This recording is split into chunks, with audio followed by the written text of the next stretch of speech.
Hello students, welcome back to our channel प्रविभम classes. I am Ravindra. Last class में हमने पढ़ा था फिजिक्स क्या है, फिजिक्स में कौन कौन से पार्ट्स हैं, फिजिक्स को किस तरह से पढ़ा जाता है। तो आज हम लोग देखने वाले हैं कि फिजिक्स, टेक्नोलॉजी और सोसाइटी किस तरह से इंटरलिंक्ड है। जैसे फिजिक्स का क्या इम्पोर्टेंस है हमारे सोसाइटी में। तो हम लोग का आज का टॉपिक है फिजिक्स, टेक्नोलॉजी एंड सोसाइटी। आप लोग जानते होंगे कि 18th सेंचुरी में इंग्लैंड में, ऐसे बोले तो यूरोप में इंडस्ट्रियल रिवोल्यूशन हुआ था। उसके पीछे का कारण क्या था? उसके पीछे का कारण था कि साइंस में नए नए खोज हो रहे थे, नए नए डिस्कवरीज हो रही थी, बहुत सारे साइंटिस्ट बहुत सारे थ्योरी दे रहे थे। उसी दौरान अगर हम एक एग्जांपल लें तो आता है स्टीम इंजन। स्टीम इंजन सबको जानते होंगे, भाप से चलने वाला इंजन है। इस इंजन को बनाने के लिए तथा इसका एफिशिएंसी, इसका प्रभाव को बढ़ाने के लिए क्या किया जा रहा था कि नए नए प्रयोग किए जा रहे थे, नए नए एक्सपेरिमेंट्स किए जा रहे थे ताकि इसका एफिशिएंसी को बढ़ाया जा सके, यानी कि कम हीट में ही ज़्यादा वर्क हो पाए। तो इसी को बताते हुए एक नए फिजिक्स के ब्रांच का खोज हुआ जिसका नाम है थर्मोडायनेमिक्स।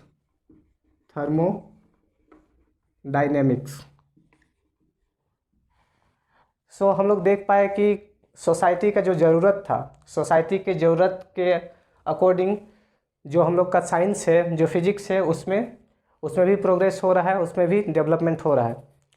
सो सोसाइटी के लिए ही फिजिक्स डेवलप होता है या साइंस डेवलप होता है, और सोसाइटी का जो भी ज़रूरत है उन सबको पूरा करता है।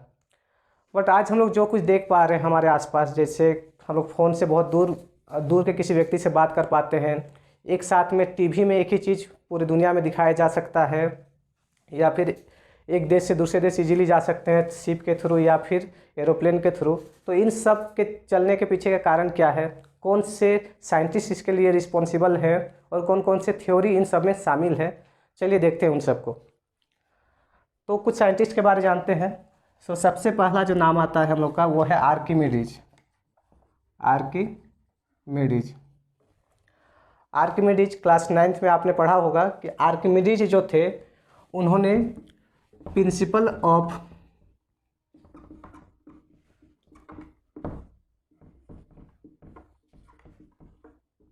बायनेंसी के बारे में बताया था। अब ये प्रिंसिपल ऑफ बायनेंसी क्या है, चलिए देखते हैं। देखिए क्या है, मान लीजिए यहाँ पर पानी है, तब इस पर अगर कोई एक ऑब्जेक्ट डाल दें तो ये डूबेगा नहीं डूबेगा, इसके बारे में इन्होंने बताया था। इस पर ऊपर की तरफ एक फोर्स लगता है, इन्होंने बताया था कि इस पर ऊपर की तरफ एक फोर्स लगता है, इसी फोर्स को बोलते हैं बायनेंसी, BOUYNCY, बायनेंसी फोर्स। तो प्रिंसिपल ऑफ बायनेंसी के बारे में इन्होंने बताया। तो इससे हम लोग देख सकते हैं अब इसका क्या इंपॉर्टेंस रहा। ये तो प्रिंसिपल है, प्रिंसिपल किसी काम का नहीं जब तक वो सोसाइटी के काम ना आए। तो इसी प्रिंसिपल का यूज करके इतने बड़े बड़े शिप्स बने हैं जिससे हम एक देश से दूसरे देश इजीली जा पाते हैं। आज के जितने भी व्यापार हैं वो शिप्स के थ्रू ही होती है। तो सोचिए अगर ये थ्योरी ना आई होती तो अभी इतने बड़े बड़े शिप्स बन रहे हैं, उसके पीछे यही टेक्नोलॉजी रिस्पॉन्सिबल है। अब देखते हैं नेक्स्ट साइंटिस्ट के बारे में। नेक्स्ट है हमारा गैलीलियो इनका पूरा नाम है। इन्होंने लॉ ऑफ फ्रिक्शन के बारे में बताया। लॉ ऑफ फ्रिक्शन मतलब हम लोग चलते हैं तो किस कारण से चल पाते हैं। जैसे देखते हैं कि कोई एक वस्तु है, इस वस्तु का ऊपर कुछ दूसरा वस्तु रख दें तो इसको धकेलने की कोशिश करते हैं तो इजीली नहीं धकेल पाते हैं। अगर ये जो सरफेस है ये थोड़ा सा रफ है, लेकिन वही अगर एक प्लेन सरफेस रहता है और इसको धकेलते हैं तो इजीली धकेल पाते हैं। तो रफ में क्यों नहीं धकेल पाते हैं, इसमें इजीली क्यों धकेल पाते हैं? तो रफ में नहीं धकेल पाने के पीछे का कारण क्या है कि इसके इधर एक फोर्स लगता है जिसको फ्रिक्शन बोलते हैं। इसको क्या बोलते हैं? फ्रिक्शन। इसमें भी लगता है, जिधर गति कर रहा है, जिधर मूव कर रहा है, उसके अपोजिट डायरेक्शन में लगता है एक फोर्स, उस फोर्स को बोलते हैं फ्रिक्शन। बट इसमें ज़्यादा लग रहा है इसलिए हम इसको इजीली नहीं धकेल पा रहे हैं, इसमें कम लग रहा है इसलिए इसको इजीली धकेल पा रहे हैं। अब थर्ड जो देखते हैं वो है हमारा क्रिश्चियन हाइजेंस। Christian Huygens. अब क्रिश्चियन हाइजेंस कौन है? क्रिश्चियन हाइजेंस वही साइंटिस्ट है जिन्होंने बताया कि जो लाइट है, जो प्रकाश है, वो पार्टिकल नहीं है। हम लोग के मन में हमेशा दिमाग में ख्याल आते रहता है कि लाइट क्या है। हम लोग लाइट को तो नहीं देख पाते लेकिन लाइट के कारण हम लोग देख पाते हैं। तो लाइट क्या है? इन्होंने बताया कि लाइट जो हो पार्टिकल नहीं है, जैसा कि न्यूटन के द्वारा बताया गया था। इन्होंने बताया कि लाइट जो है एक तरह का वेव है। क्या है? वेव। जैसे वाटर में वेव होता है ना, उसी तरह से लाइट भी एक तरह का वेव है जिसको हम लोग इलेक्ट्रोमैग्नेटिक वेव बोलते हैं। सो हाइजी ने बताया कि लाइट एक इलेक्ट्रोमैग्नेटिक वेव है। सो इलेक्ट्रोमैग्नेटिक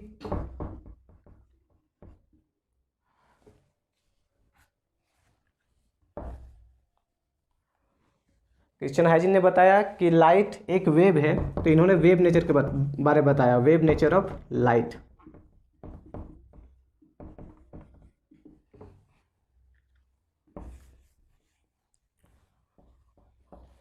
अब फोर्थ साइंटिस्ट के बारे में जानते हैं।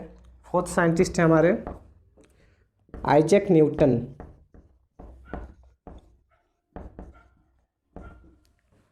आप किसी साइंटिस्ट के बारे जाने या ना जाने, इनको जरूर जानते होंगे।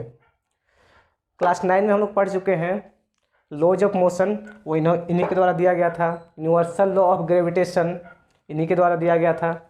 तो इनका जो दो मेजर कंट्रीब्यूशन है साइंस के लिए, वो है आपका universal law of gravitation, universal law of gravitation,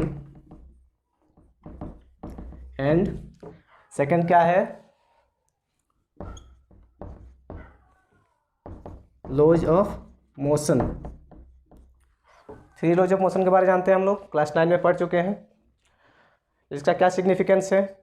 universal law of gravitation सब जानते ही होंगे कि पूरे ब्रह्मांड का, इस यूनिवर्स का जितना भी पार्टिकल है, सभी पार्टिकल एक दूसरे को एक फोर्स से अट्रैक्ट करते हैं और उसी फोर्स को हम बोलते हैं ग्रेविटेशनल फोर्स। तो इस चीज़ से हम लोग जान पाएंगे कोई भी ऑब्जेक्ट अगर नीचे गिरेगा तो कितने तेज़ गिरेगा, या अभी जो भी रॉकेट यहाँ से ऊपर भेजा जाता है तो उसको कितना थ्रस्ट देना पड़ेगा कि वो इजीली ऊपर जाए। तो ये सारा जो हम लोग कर पा रहे हैं उसमें इस लॉ का भी ध्यान में रखा जाता है। अब हम लोग का जो नेक्स्ट है वो है, नेक्स्ट जो साइंटिस्ट हैं वो है जेसी बोस। जेसी बोस एक इंडियन साइंटिस्ट है, आपको जानना चाहिए जेसी बोस। अब इनका क्या कंट्रीब्यूशन रहा साइंस के प्रति? तो जेसी बोस जो हैं, इन्होंने अल्ट्रा शॉर्ट रेडियो वेव्स की खोज की। अल्ट्रा शॉर्ट रेडियो वेव्स नाम से पता चल रहा है कि ये रेडियो से रिलेटेड होगा। तो रेडियो वेव्स क्या है? रेडियो वेव एक तरह का इलेक्ट्रोमैग्नेटिक वेव ही है।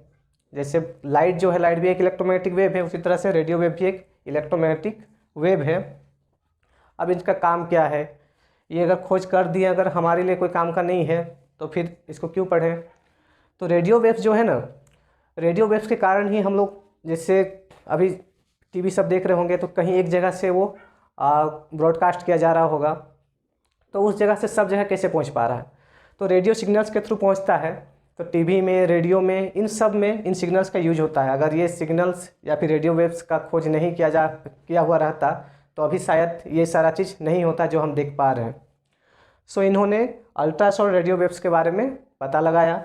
अब हम लोग का जो नेक्स्ट साइंटिस्ट हैं वो है नील्स बोर के बारे में भी आप सुने होंगे क्लास 9th में एटॉमिक मॉडल में।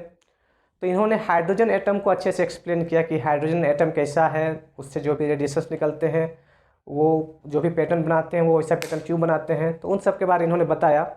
इन सब का डिटेल में आप पढ़ेंगे क्लास 12th में। सो नील्स बोर ने बताया क्वांटम मॉडल ऑफ एटम,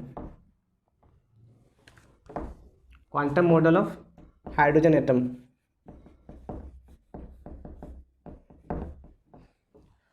इसी तरह से और भी बहुत सारे साइंटिस्ट ने साइंस के लिए कंट्रीब्यूट किया, साइंस को डेवलप किया, जिससे सोसाइटी को लाभ मिल सके, सोसाइटी का डेवलपमेंट हो सके।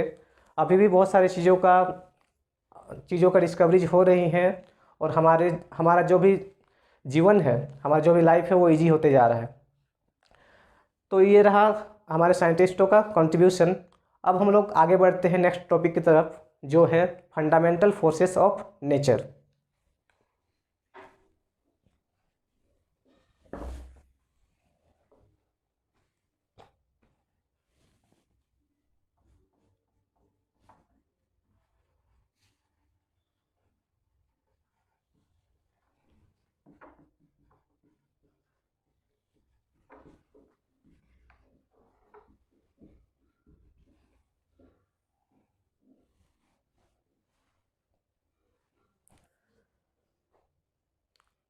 हम लोग बहुत सारे फोर्सेस के बारे में जानते हैं, जैसे टेंशन, फ्रिक्शन। जैसे एक रस्सी को खींचते हैं तो उसमें जो फोर्स लगता है उसको टेंशन बोलते हैं।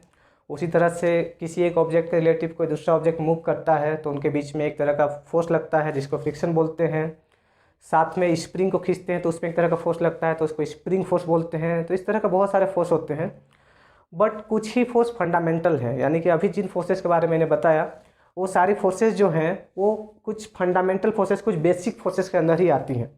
तो अब ये बेसिक फोर्स कितने हैं और कौन कौन से हैं, आइए जानते हैं। तो बेसिकली फंडामेंटल फोर्स 4 हैं। उनमें से जो फर्स्ट फोर्स है वो है ग्रेविटेशनल फोर्स।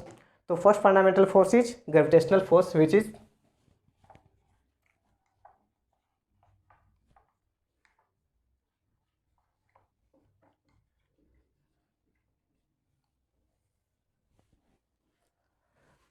आप लोग बचपन से ही सुनते आ रहे हैं ग्रेविटेशनल फोर्स के बारे में। क्लास 5, 6, 7 से ही बताया जाता होगा कि ग्रेविटेशनल फोर्स क्या है। तो ग्रेविटेशनल फोर्स जो है सबको पता ही होगा, लेकिन ग्रेविटेशनल फोर्स दो मास के बीच में लगता है।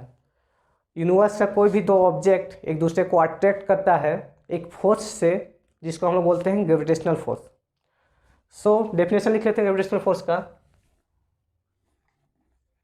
Gravitational force is force between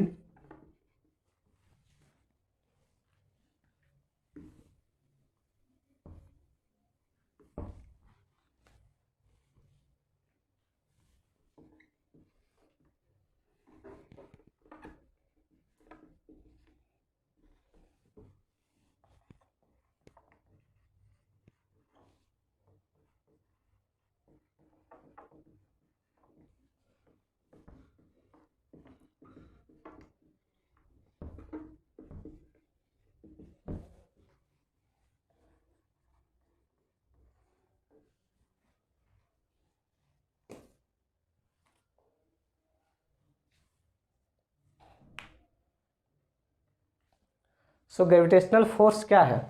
gravitational force दो ऑब्जेक्ट्स के बीच का म्यूचुअल अट्रैक्शन है। Mutual attraction by virtue of their masses, यानी कि ये फोर्स किसके कारण होता है? उनके मास के कारण। किसके कारण? उनके मास के कारण। यानी कि दो ऑब्जेक्ट एक दूसरे को एक फोर्स से अट्रैक्ट करता है, आकर्षित करता है। क्यों करता है? क्योंकि उनमें मास है, उनमें मास है, इसीलिए दोनों एक दूसरे को अट्रैक्ट करता है। तो मास के कारण जो फोर्स होता है उसको बोलते हैं ग्रेविटेशनल फोर्स। सो अब एग्जांपल्स लिख लेते हैं। जो अर्थ मूव करता है या फिर जितने भी प्लैनेट्स हैं वो अर्थ के सन के चारों ओर मूव करते हैं, वो किसके कारण होता है? ग्रेविटेशनल फोर्स के कारण ही होता है। So the revolution of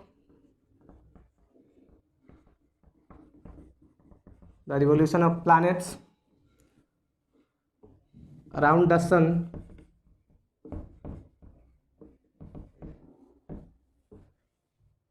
is due to gravitational force। इसी तरह से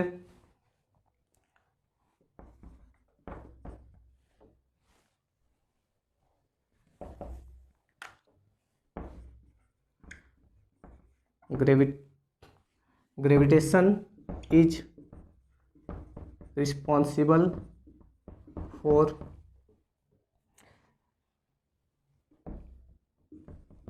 revolution of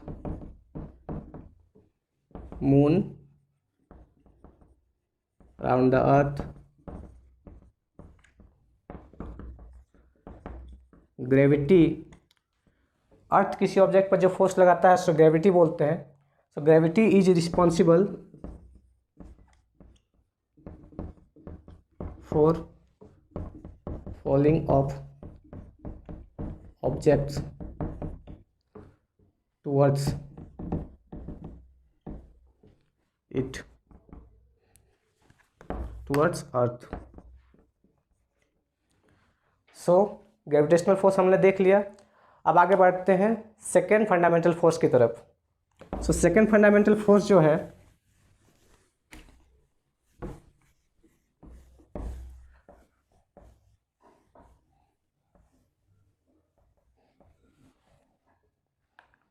second fundamental force है electromagnetic force. Second fundamental force है इलेक्ट्रोमैग्नेटिक फोर्स। अब ये इलेक्ट्रोमैग्नेटिक फोर्स है क्या? तो जैसा नाम ही सजेस्ट कर रहा है, electro and magnetic, electro and magnetic. So electro means लग रहा है कि कुछ इलेक्ट्रॉन से रिलेटेड होगा और ये कुछ मैग्नेट से रिलेटेड होगा। सो इलेक्ट्रोमैग्नेटिक फोर्स जो है वो दो चार्ज के बीच में लगने वाला फोर्स है। So electromagnetic force it is the force between charged particles,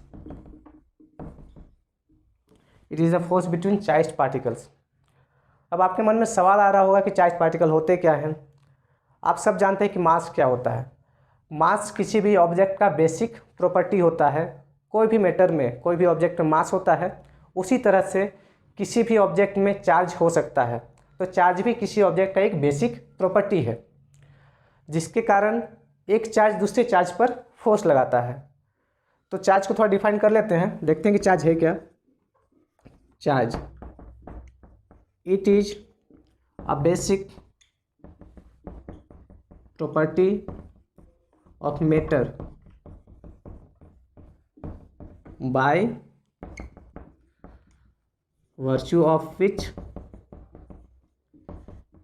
it attracts or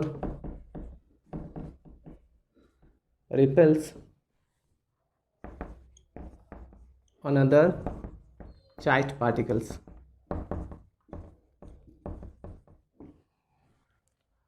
अब सिंस चार्ज पार्टिकल एक दूसरे पर फोर्स लगाते हैं, वो फोर्स दो टाइप का हो सकता है। फर्स्ट अट्रैक्टिव हो सकता है या फिर रिपल्सिव हो सकता है। सो अट्रैक्टिव या रिपल्सिव ये दो तरह का फोर्स है। तो ये दो तरह का फोर्स दो तरह के चार्जेस के कारण होते हैं। चार्ज भी दो तरह के होते हैं, first positive charges and second negative charges. So positive charges and negative charges. Positive charges, अगर सबसे एलिमेंट्री यानी कि सबसे छोटा चार्ज पार्टिकल का बात किया जाए जो कि पॉजिटिव है, तो वो है प्रोटॉन। वो है प्रोटॉन।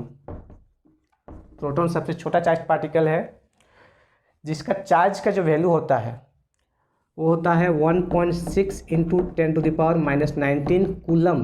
कूलम चार्ज का यूनिट है। जैसे मास का यूनिट किलोग्राम है, उसी तरह से चार्ज का यूनिट जो है वो कूलम है। तो प्रोटॉन एक पॉजिटिव चार्ज पार्टिकल है जिसके पास एलिमेंट्री चार्ज है, मतलब सबसे छोटा चार्ज जो कैरी कर सकता है वो प्रोटॉन कर सकता है। इससे छोटा चार्ज पॉसिबल नहीं है। उसके बाद negative charge. Negative charge electron के पास होता है सबसे छोटा नेगेटिव चार्ज। सो इलेक्ट्रॉन, उसका भी चार्ज का वैल्यू सेम होता है प्रोटॉन के जैसे, बट वो नेगेटिव होता है, प्रोटॉन वाला पॉजिटिव होता है। सो दो तरह के चार्ज होते हैं, एक पॉजिटिव चार्ज, एक नेगेटिव चार्ज, जिनका वैल्यू यहाँ दिया हुआ है। तो अब क्या है कि इलेक्ट्रोमैग्नेटिक फोर्स में इलेक्ट्रो और मैग्नेटिक जो है, इनके बारे तो बताया नहीं। तो इलेक्ट्रिक फोर्स क्या होता है? जैसे जब कोई एक चार्ज पार्टिकल कहीं पर स्टैटिक रहे यानी कि स्थिर रहे, तब उसके कारण किसी दूसरे पर फोर्स लग सकता है। वो फोर्स अट्रैक्टिव हो सकता है या रिपल्सिव हो सकता है, depending upon the sign of the charges, यानी कि चार्ज का साइन क्या है। अगर पॉजिटिव पॉजिटिव है तो रिपेल करेगा, नेगेटिव नेगेटिव है तो रिपेल करेगा, बट पॉजिटिव और नेगेटिव है तो अट्रैक्ट करेगा। इसका मतलब है कि like charges repel and unlike charges attract, यानी कि एक जैसा चार्ज रिपेल करता है यानी एक दूसरे को दूर करता है, और अलग साइन का जो चार्ज यानी कि एक पॉजिटिव और एक नेगेटिव ले लें तो दोनों एक दूसरे को अट्रैक्ट करेगा। तो चार्ज दो तरह के होते हैं।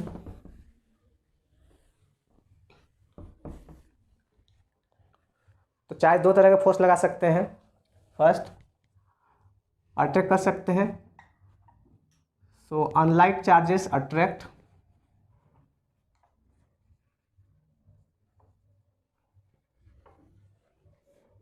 Unlike charges attract means plus charge and minus charge attract करेगा, and like charges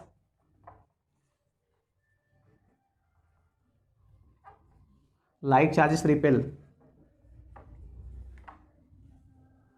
means plus and plus repel करेगा, एंड माइनस भी रिपेल करेगा। प्लस प्लस रिपेल करेगा, माइनस माइनस भी रिपेल करेगा। अब बता रहे थे कि जब कोई भी चार्ज स्थिर रहता है यानी कि स्टैटिक रहता है तो वो किसी दूसरे चार्ज पर एक फोर्स लगाता है। तो इस तरह के फोर्स को हम बोलते हैं इलेक्ट्रोस्टैटिक फोर्स, क्योंकि वो चार्ज स्टैटिक है। सो इलेक्ट्रोस्टैटिक फोर्स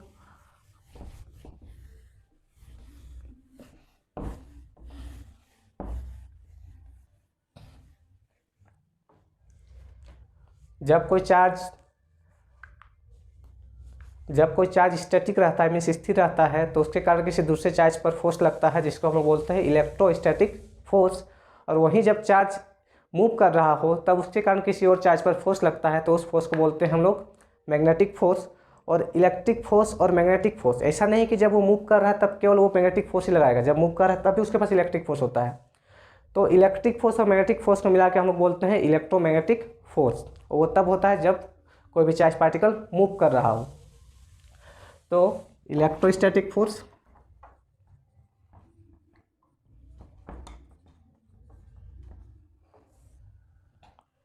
इलेक्ट्रोस्टैटिक फोर्स क्या है?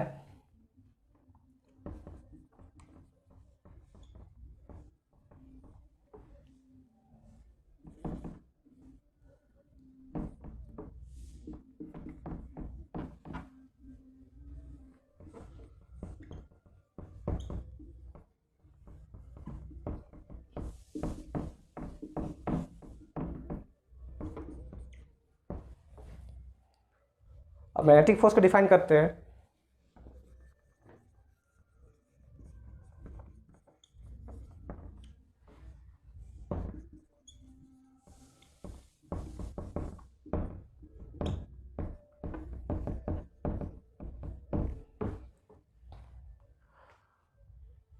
तो इलेक्ट्रोस्टैटिक फोर्स जब स्टैटिक रहेगा तब उसके कारण जो फोर्स लगेगा, और मैग्नेटिक फोर्स जब मूव करेगा तब उसके कारण जो फोर्स लगेगा। मूव करेगा तब इलेक्ट्रिक फोर्स भी लगता है, मतलब इलेक्ट्रोस्टैटिक फोर्स भी लगता है और मैग्नेटिक फोर्स भी लगता है, और उसको बोलते हैं हम लोग इलेक्ट्रोमैग्नेटिक फोर्स। सो ये रहा हम लोग का सेकेंड फंडामेंटल फोर्स। बहुत सारे फोर्स जो स्टार्टिंग में मैंने बताया था, टेंशन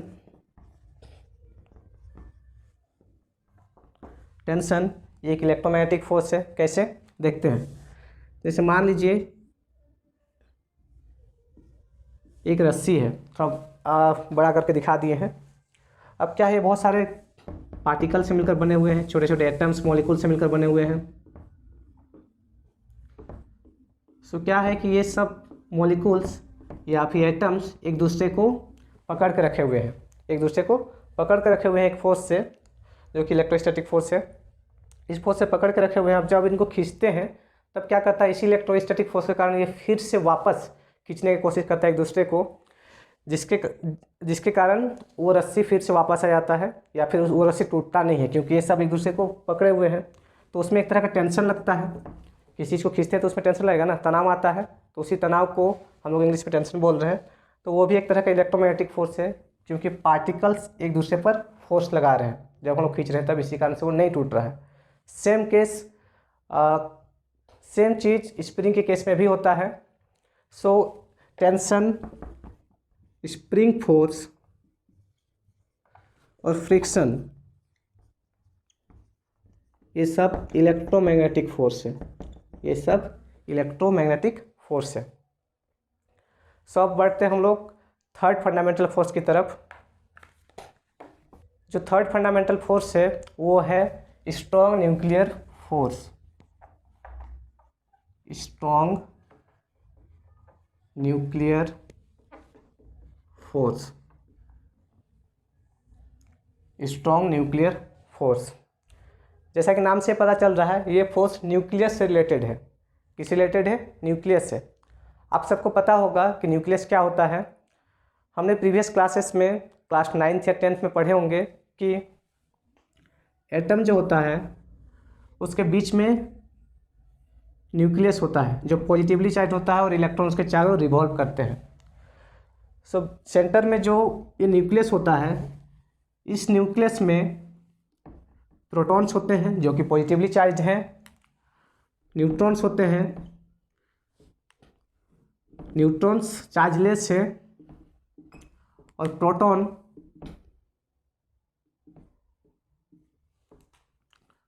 पॉजिटिवली चार्ज है। प्रोटॉन पॉजिटिवली चार्ज है और न्यूट्रॉन चार्जलेस है।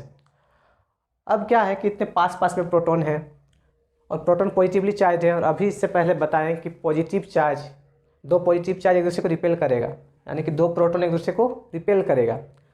बट हम लोग पहले पढ़ चुके हैं कि न्यूक्लियस जो होता है वो बहुत छोटे से जगह में होता है, तो इतने पास में इतने सारे प्रोटॉन कैसे रह सकते हैं? ये सब प्रोटॉन एक दूसरे को रिपेल कर रहे हैं, तो इतने पास में क्यों है? ज़रूर इन पर एक फोर्स लग रहा होगा जो एक दूसरे को खींच रहा होगा, और साथ में ये बंधे हुए हों। तो वो कौन सा फोर्स है जो इन सबको खींचे हुए है? तो उस अननोन फोर्स को हम लोग बोलते हैं स्ट्रॉन्ग न्यूक्लियर फोर्स। तो वो स्ट्रॉन्ग न्यूक्लियर फोर्स किन के बीच लगता है? क्या वो प्रोटॉन प्रोटॉन के बीच लगता है? क्या वो न्यूट्रॉन प्रोटॉन के बीच लगता है? या फिर न्यूट्रॉन न्यूट्रॉन के बीच में लगता है?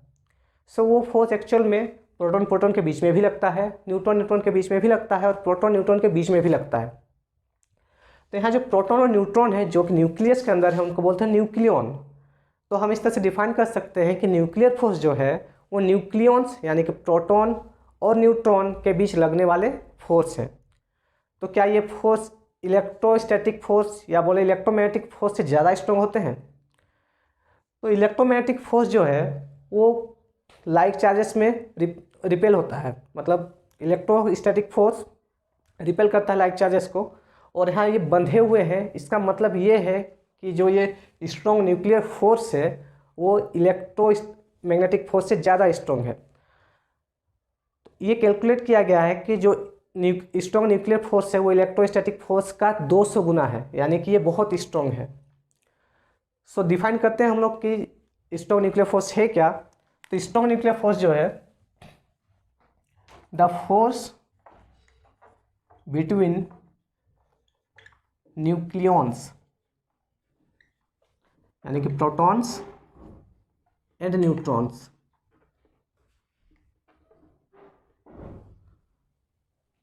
Is called strong nuclear force. Strong nuclear force. अब ये जो स्ट्रॉन्ग न्यूक्लियर फोर्स है उनके किन के बीच लगता है? तो ये प्रोटॉन और प्रोटॉन के बीच में लगता है, प्रोटॉन न्यूट्रॉन के बीच में लग सकता है, या फिर न्यूट्रॉन न्यूट्रॉन के बीच में लग सकता है।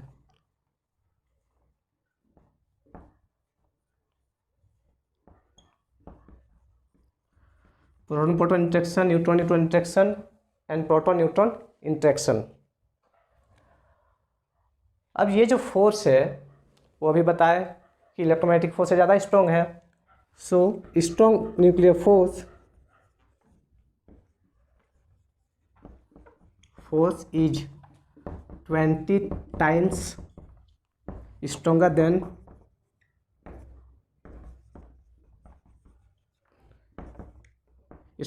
electromagnetic force। 20 times stronger than electromagnetic force. और इलेक्ट्रोमैग्नेटिक फोर्स जो होता है वो ग्रेविटेशनल फोर्स से स्ट्रॉन्ग होता है। तो इस तरह से देख पा रहे हैं कि ये इन तीनों में सबसे स्ट्रॉन्गेस्ट है। सब बढ़ते हैं थर्ड फोर्थ फोर्स की तरफ, जो है हम लोग का weak nuclear force. Fourth fundamental force is weak nuclear force. ये फोर्स भी न्यूक्लियस से रिलेटेड है। ये फोर्स एक स्पेशल केस में लागू होता है। जैसे बहुत सारे जो न्यूक्लियस है, अलग अलग एटम्स के अलग अलग न्यूक्लियस होते हैं, क्योंकि उनमें नंबर ऑफ प्रोटॉन्स और नंबर ऑफ न्यूट्रॉन्स अलग अलग होते हैं। तो बड़े जो न्यूक्लियस हैं वो न्यूक्लियस अनस्टेबल होते हैं। तो बहुत सारे न्यूक्लियस जो है अनस्टेबल है, क्योंकि उनमें नंबर ऑफ न्यूट्रॉन्स जो हैं वो नंबर ऑफ प्रोटॉन्स से ज़्यादा हैं। तो जिनमें number of neutrons number of protons से ज़्यादा है, उनमें क्या होता है कि जो न्यूट्रॉन है वो अपने आप को चेंज कर लेता है एक प्रोटॉन में एंड एक इलेक्ट्रॉन में। साथ में एक तरह का पार्टिकल निकलता है जिसको बोलते हैं हम लोग एंटी न्यूट्रिनो, ताकि वो स्टेबल बन सके। तो इस तरह का जो डीके ये टूट रहा है, क्योंकि एक प्रोटॉन जो है वो टूट के, एक न्यूट्रॉन जो है वो टूट के एक प्रोटॉन बन गया, तो इसलिए इसको डीके बोलते हैं। ऐसा भी हो सकता है कि एक न्यूक्लियस अनस्टेबल है, यानी कि वो मतलब ठीक से रह नहीं पा रहा है। उसके पीछे का कारण क्या है कि उसमें नंबर ऑफ प्रोटॉन्स ज़्यादा है। इस केस में न्यूट्रॉन से ज़्यादा क्या है, प्रोटॉन। अगर प्रोटॉन ज़्यादा होंगे तो क्या होगा कि प्रोटॉन जो है अपने आप पे टूट जाएगा और एक न्यूट्रॉन और एक पॉजिट्रॉन बनाएगा, जो कि इलेक्ट्रॉन का ही उल्टा है, और साथ में एक न्यूट्रिनो निकालेगा, जो कि अलग तरह का एक पार्टिकल है। तो इस तरह से प्रोटॉन न्यूट्रॉन में चेंज हो सकते हैं, या फिर न्यूट्रॉन प्रोटॉन में चेंज हो सकता है, ताकि वो न्यूक्लियस जो है वो स्टेबल हो सके। तो इस केस में या इन सब के टूटने के पीछे जो फोर्स रिस्पॉन्सिबल होता है, उसी फोर्स को हम लोग बोलते हैं वीक न्यूक्लियर फोर्स।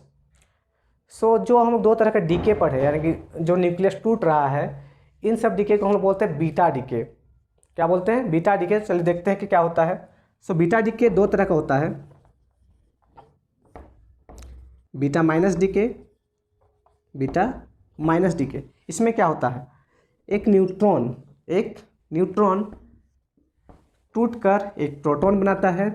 ध्यान दीजिए, न्यूट्रॉन जो है वो चार्जलेस है। क्या है, चार्जलेस, यानी उसमें चार्ज नहीं है। लेकिन प्रोटॉन जो है वो पॉजिटिवली चार्ज है। अब एक चार्जलेस पार्टिकल से एक चार्ज पार्टिकल बन रहा है, कैसे हो सकता है ये? तो इसके साथ क्या होता है कि एक इलेक्ट्रॉन भी निकलता है जो कि नेगेटिवली चार्ज है, ताकि फिर ये सब मिल के फिर से न्यूट्रल हो जाए। तो चार्ज अगर देखा जाए तो पहले भी चार्ज जीरो था और टूटने के बाद भी चार्ज जीरो ही है। साथ में एक पार्टिकल निकलता है जिसको बोलते हैं एंटी न्यूट्रिनो। ये जो है, ये है प्रोटॉन, ये है न्यूट्रॉन, ये है इलेक्ट्रॉन, और ये है आपका एंटी न्यूट्रिनो। अब आप सब ये इसके बारे में फर्स्ट टाइम सुन रहे होंगे। ये एक तरह का पार्टिकल है जो कि चार्जलेस होता है और इसका रेस्ट मास जीरो होता है। इसका रेस्ट मास क्या होता है, जीरो। अब हम रेस्ट मास भी बोल रहे हैं, मास भी सीधे बोल सकते थे, बट रेस्ट मास बोलने के पीछे का कारण ये है क्योंकि कोई भी ऑब्जेक्ट जब मूव करता है ना, तो उसका मास अगर नहीं भी है रेस्ट मास, यानी कि अब जब वो स्थिर है तब उसमें मास नहीं है, लेकिन मूव करेगा तो उसमें मास आ जाएगा। तो इसलिए हम रेस्ट मास का बात करें, यानी कि जब वो स्थिर रहेगा तब उसमें कोई भी मास नहीं रहेगा। जैसे कि फोटॉन्स में होता है, जैसे लाइट के जो पार्टिकल्स है ना, लाइट पार्टिकल फॉर्म में भी रहता है और वेव फॉर्म में भी रहता है। जब वो पार्टिकल फॉर्म में रहता है तब उसको फोटोन बोलते हैं। वो भी मासलेस होता है, यानी कि उसका रेस्ट मास जो होता है वो जीरो होता है। तो उसी तरह से ये जो एंटी न्यूट्रिनो है, इसका रेस्ट मास जीरो है और वो चार्जलेस है, यानी कि इसमें कोई चार्ज नहीं है। तो उसी तरह से इसको बीटा डीके आप क्यों बोलते हैं, क्योंकि देखिए इससे एक दूसरा चार्ज पार्टिकल इलेक्ट्रॉन निकला है, इसलिए इसको बीटा माइनस डीके बोलते हैं। अब सेकंड जो है वो है बीटा प्लस डीके। देखते हैं बीटा प्लस डीके को भी।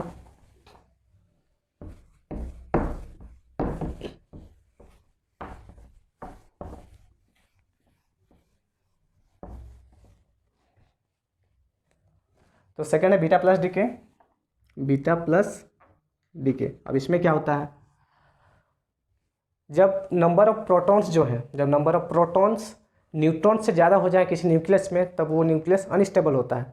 तब उस न्यूक्लियस को स्टेबल बनाने के लिए क्या होता है कि एक प्रोटॉन जो है, जो कि पॉजिटिवली चार्ज है, वो एक न्यूट्रॉन में कन्वर्ट हो जाता है ताकि वो स्टेबल बन सके। अब एक पॉजिटिव चार्ज, एक न्यूट्रल पार्टिकल है, तो इसके साथ एक प्लस चार्ज भी निकलना चाहिए। तो वो प्लस चार्ज जो होता है वो ई प्लस को बोलते हैं हम लोग पॉजिट्रॉन। इसको क्या बोलते हैं? पॉजिट्रॉन। ये है एंटी इलेक्ट्रॉन भी बोल सकते हैं इसको, एंटी इलेक्ट्रॉन, यानी कि ये इसका सारा जो गुण है वो सारा इलेक्ट्रॉन का जैसा है, यानी कि इसका मास इलेक्ट्रॉन के इक्वल है, इसका चार्ज भी इलेक्ट्रॉन के इक्वल है बट अपोजिट चार्ज है। सो इसलिए इसको हम बोलते हैं पॉजिट्रॉन। और साथ में एक अलग सब्सटेंस निकलता है जिसको हम लोग इसको बोलेंगे न्यूट्रिनो। जैसे यहाँ पर एंटी न्यूट्रिनो निकला था उसी तरह से यहाँ पर न्यूट्रिनो निकलता है, इसको बोलते हैं हम लोग न्यूट्रिनो। एंटी न्यूट्रिनो की तरह इसका भी जो चार्ज होता है वो जीरो होता है और रेस्ट मार्ज जो होता है वो जीरो होता है। तो इसमें देख पाए कि एक पॉजिटिव चार्ज एक न्यूट्रॉन में, एक पॉजिट्रॉन में और एक न्यूट्रिनो में चेंज हो जाता है, ताकि जो न्यूक्लियस था वो स्टेबल हो सके। अब इन सब के पीछे जो रिस्पॉन्सिबल था उस फोर्स को बोलते हैं हम लोग वीक न्यूक्लियर फोर्स। तो force responsible for beta decay is called weak nuclear force. Weak nuclear force. अब माइंड में आ रहा होगा कि ये जो फोर्स है, क्या ये स्ट्रॉन्ग न्यूक्लियर फोर्स से स्ट्रॉन्ग है, या ग्रेविटेशनल फोर्स से स्ट्रॉन्ग है, या फिर इलेक्ट्रोमैग्नेटिक फोर्स से स्ट्रॉन्ग है। सो ये फोर्स जो है वो वीक तो है, जैसे कि नाम सजेस्ट कर रहा है, बट इतना वीक नहीं है कि वो ग्रेविटेशनल फोर्स से भी वीक हो जाए। ये फोर्स ग्रेविटेशनल फोर्स से काफ़ी स्ट्रॉन्ग है, बट इलेक्ट्रोमैग्नेटिक फोर्स और स्ट्रॉन्ग न्यूक्लियर फोर्स से बहुत ज़्यादा वीक है, इसलिए इसको वीक न्यूक्लियर फोर्स बोलते हैं। तो ये जो फोर्स है weak nuclear force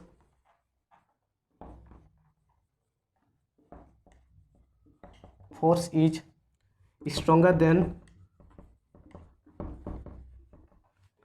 gravitational force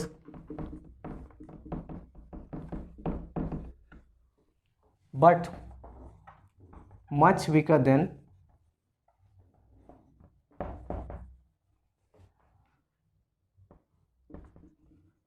EM force and strong nuclear force।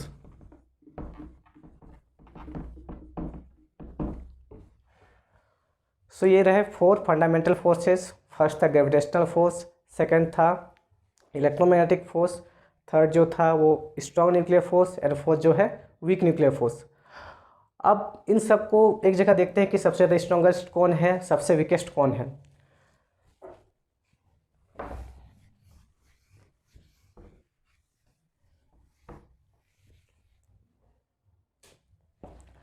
तो सबसे स्ट्रॉन्गेस्ट जो फोर्स है वो है आपका strong nuclear force. Strong nuclear force. इससे जो छोटा है वो है इलेक्ट्रोमैग्नेटिक फोर्स। Electromagnetic force. और जो थर्ड है वो है weak nuclear force. Weak nuclear force. और जो वीकेस्ट है वो है gravitational force. Gravitational force. Gravitational force यह है स्ट्रॉन्गेस्ट और यह है वीकेस्ट। अब देखते हैं रेंज के बेसिस पे ये सब फोर्स किस टाइप के हैं। रेंज का मतलब है कि ये कितने डिस्टेंस के लिए काम करते हैं। क्या बहुत दूर में रखे ऑब्जेक्ट्स के बीच में भी न्यूक्लियर फोर्स लगता है वीक न्यूक्लियर फोर्स, या बहुत पास में रखे ऑब्जेक्ट्स पर भी क्या ग्रेविटेशनल फोर्स लगता है। तो उन्हीं सब को हम बोलते हैं रेंज, कि कितने रेंज में ये काम करते हैं। तो अगर रेंज की बात करें तो सबसे ज़्यादा जो रेंज होता है वो, इसमें रेंज की अगर बात करें तो ये उल्टा हो जाएगा, यानी कि ग्रेविटेशनल फोर्स जो है इसका रेंज बहुत ज़्यादा होता है, सबसे ज़्यादा रेंज इसी का होता है। उसके बाद जो रेंज होता है वो इलेक्ट्रोमैग्नेटिक फोर्स का, उसके बाद जो है वो वीक न्यूक्लियर फोर्स, और उसके बाद है स्ट्रॉन्ग न्यूक्लियर फोर्स, वो रहा रेंज। तो रेंज को भी लिख लेते हैं।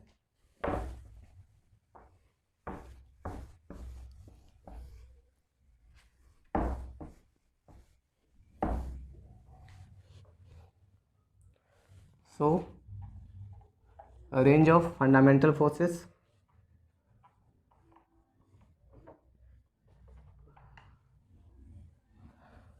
Range of fundamental forces. तो सबसे ज़्यादा जो रेंज होता है वो होता है gravitational force,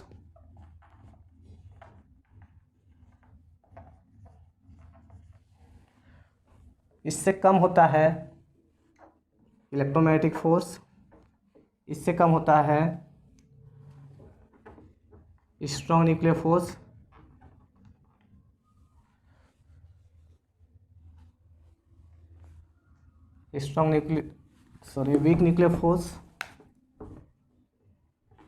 weak nuclear force,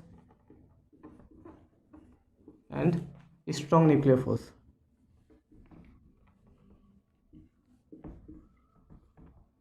ये दोनों इक्वल भी हो सकते हैं। अब स्ट्रॉन्ग न्यूक्लियर फोर्स का रेंज कितना हो सकता है? वो न्यूक्लियस के अंदर में ही स्ट्रॉन्ग न्यूक्लियर फोर्स लगता है। न्यूक्लियस टूट गया या फिर कोई भी प्रोटॉन उस न्यूक्लियस से बाहर निकल गया तो उस पर न्यूक्लियर फोर्स नहीं लगेगा। न्यूक्लियस के अंदर ही जो फोर्स लगता है उसको न्यूक्लियर फोर्स बोलते हैं। तो सबसे ज़्यादा रेंज इसका है, सबसे कम रेंज इसका है। ठीक है, तो आज के क्लास यहीं पर एंड करते हैं। नेक्स्ट क्लास में हम लोग मिलेंगे सेकंड चैप्टर में। Thank you.